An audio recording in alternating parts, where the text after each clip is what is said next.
Welcome back friends, welcome to investor ji. एक बार फिर से आप सबका बहुत बहुत स्वागत है। फ्रेंड्स, आज महाशिवरात्रि का महापर्व है। आप सभी को महाशिवरात्रि की बहुत बहुत बधाई और शुभकामनाएं मेरी तरफ से। तो फ्रेंड्स, जिस हिसाब से बाज़ार का सेंटीमेंट चल रहा है, आज हम उसकी भी बात करेंगे। और कुछ निवेशक जानना चाहते हैं कि इस समय स्मॉल कैप फंड से क्या दूरी बनानी चाहिए, या वहाँ पे हमने अगर कोई भी निवेश करके रखा है तो एज इट इज़ वहाँ पे बने रहें या फिर निकल जाएं। पूरा डिटेल में वन बाय वन आज आपके साथ में शेयर करूँगा। सबसे पहले मेरा इंट्रोडक्शन। मेरा नाम है रविकांत शर्मा और मैं AMFI registered mutual fund distributor हूँ। मेरा एमपी रजिस्ट्रेशन नंबर है ARN 138523। Employee unique ID number दिया है EUIN E234641। तो फ्रेंड्स, आप देख सकते हैं आज का जो मेरा मेन टॉपिक है, क्या स्मॉल कैप फंड में इन्वेस्टमेंट करने से बचना चाहिए।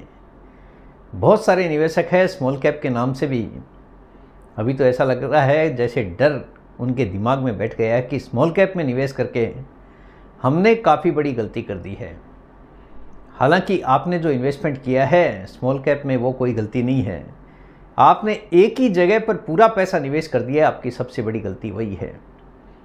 और आप बाज़ार के सेंटीमेंट को भांप नहीं पाए हैं। जिस हिसाब से स्मॉल कैप फंड में परफॉर्मेंस चालू था, लास्ट के कुछ सालों में काफ़ी तेज़ गति से यहाँ पे पैसा बना था। और बाज़ार है, बाज़ार में कभी भी वन साइड कुछ भी नहीं होता है। बाज़ार अगर ऊपर गया है तो नीचे भी आता है, और नीचे गया है तो ऊपर भी जाता है। ये बाज़ार का स्वभाव है। बाज़ार चलता है पूरा सेंटीमेंट के ऊपर।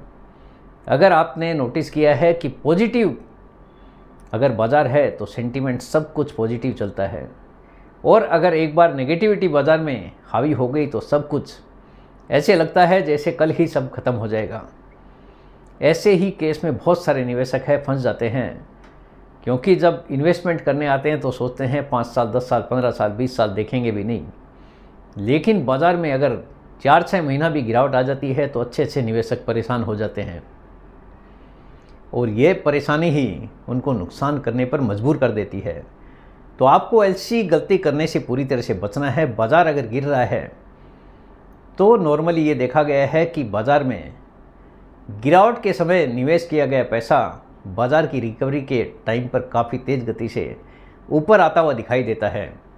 तो कोई भी अगर आप इन्वेस्टमेंट करते हैं तो एक पेशेंस होना ज़रूरी है। बिना पेशेंस के कुछ भी पैसा यहाँ पे बनता नहीं है। टारगेट अगर लंबा है तो हो सकता है कि आपका अच्छा खासा पैसा यहाँ से बन जाए। भले ही यहाँ पे कोई भी गारंटीड रिटर्न होता नहीं है, रिटर्न बनता है बाज़ार के हिसाब से ही, लेकिन फिर भी बाज़ार का इतिहास यही कहता है कि यहाँ पे जिस किसी ने बड़ा पेशेंस रखा है, बड़ा पैसा बनाया भी है। तो उसी को ध्यान में रखते हुए आगे भी हम ये सोच सकते हैं कि बाज़ार आगे ऊपर जाने के काफ़ी ज़्यादा चांसेस हो सकते हैं। देखिए, टॉप 100 जो कंपनीज होती है वो लार्ज कैप में काउंट होती है मार्केट कैपिटल के हिसाब से, और 101 से लेके 250 तक मार्केट कैपिटल के हिसाब से जो टॉप कंपनीज है वो मिड कैप में काउंट होती है। और उसके बाद वाली 250 के बाद यानी 251 नंबर से जो कंपनीज आती है वो स्मॉल कैप कंपनीज में काउंट होती है। यानी काफ़ी बड़ा बाज़ार फंड मैनेजर के सामने होता है जहाँ से वो पैसा बना सकते हैं। लेकिन इस समय हर किसी के लिए पैसा बनाना काफ़ी ज़्यादा मुश्किल हो रहा है, क्योंकि बाज़ार का सेंटीमेंट ही पूरी तरह से नेगेटिव हो चुका है। लेकिन आपने नोटिस किया होगा जब जब बाज़ार इस हिसाब से गिरा है, रिकवरी भी बाज़ार में काफ़ी तेज़ गति से आई है। चाहे आप 2008 का एग्जाम्पल ले लीजिए, या कोरोना के समय बाज़ार में जब गिरावट आई थी वो एग्जाम्पल आप देख लीजिए। बाज़ार जब जब तेज़ गति से गिरा है उसके बाद में रिकवरी भी काफ़ी धमाकेदार तरीके से हुई है। तो उसी को ध्यान में रखते हुए आपको बाज़ार को छोड़ना बिल्कुल नहीं है। अगर आपके पास में पेशेंस है तो ही आपको यहाँ पे इन्वेस्टमेंट करना है, क्योंकि यहाँ पे गारंटीड रिटर्न बिल्कुल नहीं होता है। रिटर्न बनेगा बाज़ार के हिसाब से ही। तो इसलिए अगर आपको पैसा कमाना है तो आपके पास में बड़ा पेशेंस होना ज़रूरी है। देखिए, कुछ लोग हैं डर के मारे ये सोच में पड़ जाते हैं कि कहीं हमने मिड और स्मॉल कैप जो फंड्स हैं वहाँ पे इन्वेस्टमेंट करके कुछ गलती तो नहीं करती है, क्योंकि सबसे पहले गिरावट वहीं पे शुरू होती है और सबसे भारी गिरावट यहाँ पे देखने को मिली भी है। और कई लोग सोच में पड़ जाते हैं कि कहीं जीरो तो नहीं हो जाएगा। देखिए, जब तक हिंदुस्तान है, हिंदुस्तान का बाज़ार है, मुझे नहीं लगता कि ऐसा कुछ भी हो सकता है।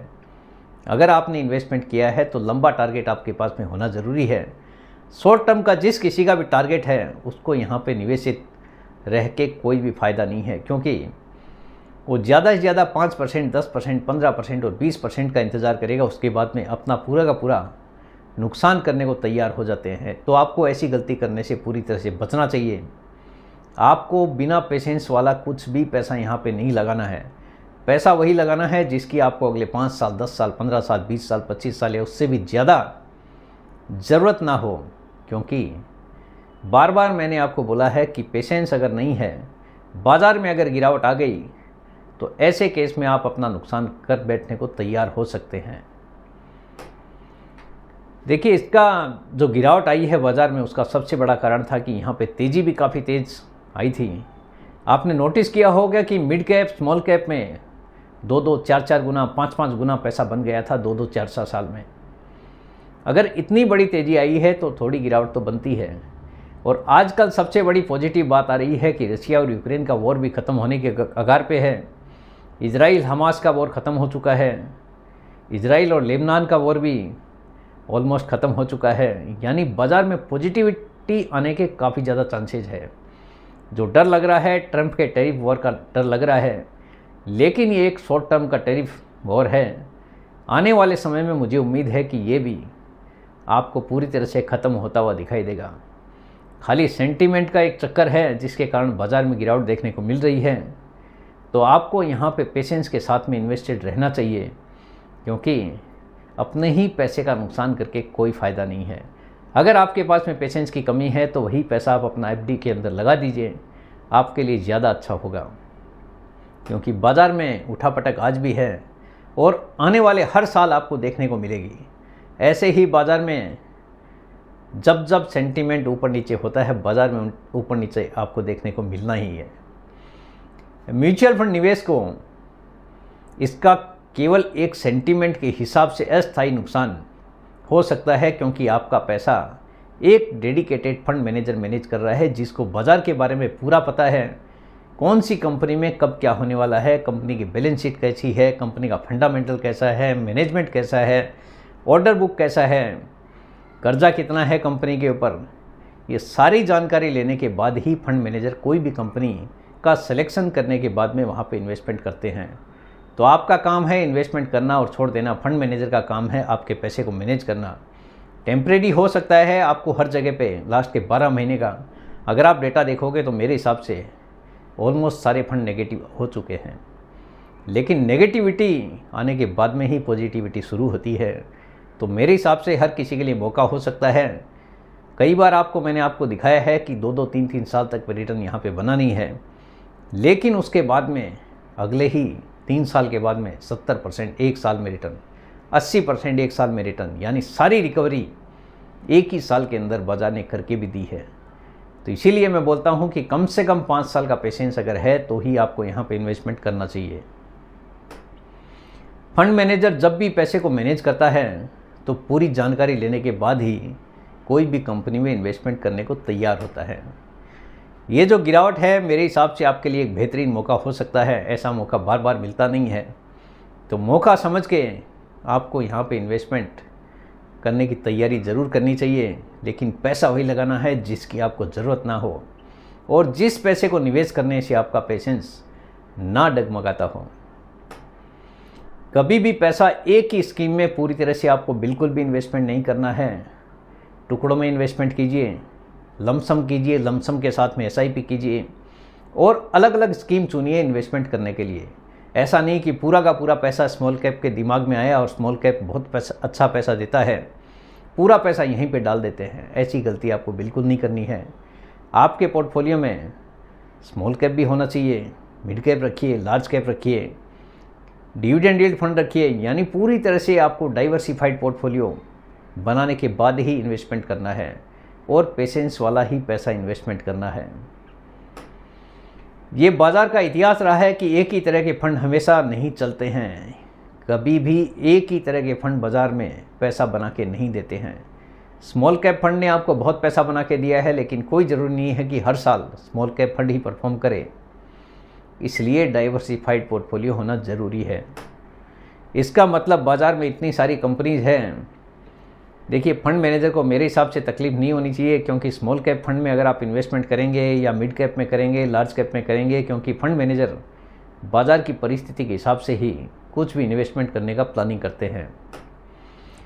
आने वाले समय में मेरे हिसाब से बाज़ार एक लंबी ऊंचाई की तरफ जा सकता है, क्योंकि बाज़ार में ऑलरेडी काफ़ी तेज़ गिरावट हो चुकी है। तो आपके लिए, अगर आपके पास में पेशेंस है, तो आपको यहाँ पे इन्वेस्टेड रहना चाहिए। ये मेरी अपनी सोच है। बाकी आपको अपना देखना है कि किस हिसाब से कितना आपके पास में पेशेंस वाला पैसा है, और पेशेंस वाला अगर पैसा है तो ही इन्वेस्टमेंट यहाँ पे करना चाहिए।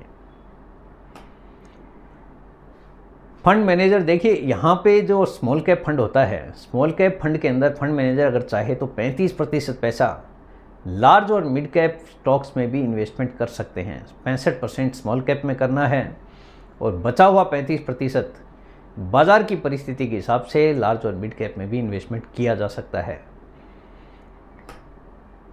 देखिए, कोई भी जो निवेश होता है आपकी जोखिम की क्षमता के ऊपर निर्भर करता है, यानी आपकी रिस्क लेने की कितनी कैपेसिटी है उसके हिसाब से ही हर कोई इन्वेस्टमेंट करना पसंद करता है। मैंने देखा है लोगों की कैपेसिटी रहती नहीं है, लेकिन उसके बावजूद स्मॉल कैप फंड में इन्वेस्टमेंट कर लेते हैं, और अगर 2-4 महीने गिरावट देखने को मिली तो वहाँ से अपने ही पैसे का नुकसान करने को तैयार हो जाते हैं। तो आपको ऐसी गलती करने से पूरी तरह से बचना है। अगर आपके पास में रिस्क लेने की क्षमता कम है तो थोड़ा सा आपको डेब्ट फंड में भी इन्वेस्टमेंट ज़रूर करना चाहिए, क्योंकि ये आपकी क्षमता के ऊपर ही निर्भर करेगा कि आपका पोर्टफोलियो कैसा होना चाहिए। यानी जैसी जिसकी रिस्क लेने की कैपेसिटी है, आपका पोर्टफोलियो उसी हिसाब से होना चाहिए। तो फ्रेंड्स, उम्मीद करता हूँ आपको आज का ये वीडियो पसंद आ गया होगा। वीडियो अगर पसंद आ गया, वीडियो को लाइक करना, शेयर करना बिल्कुल मत भूलिए। बेल आइकन पे ज़रूर क्लिक करके रखिए। चैनल को ज़रूर सब्सक्राइब कीजिए। जितने ज़्यादा लोगों के साथ में हो सके शेयर कीजिए, ताकि हर किसी को इसका बेनिफिट मिल सके। Thank you very much friends. Thanks for watching this video.